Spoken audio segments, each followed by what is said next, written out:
I just wanted to take time out to say that success is hard fucking work.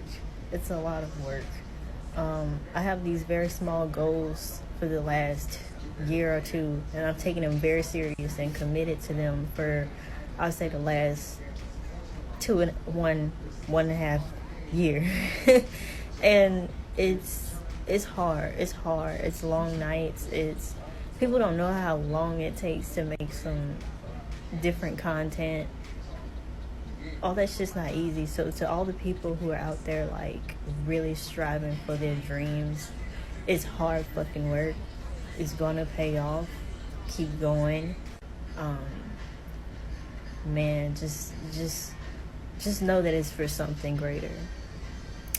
And you are strong as fuck. Believe in yourself, or no one else will. Make those lists and knock those bullet points off, because the more you achieve, the more you're going to be like, shit, if I can make like 5K, I can make 10K, I can make 15K, I could do it quickly, I could do it easily. And life just happens, and it becomes so much better than you imagine. So stay up on your dreams, everybody.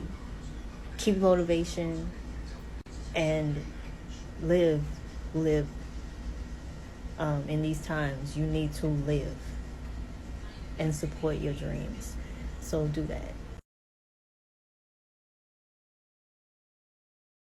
Roll the credits.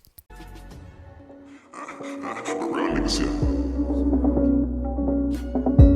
Back to sit. Slow down. Come a little more slow.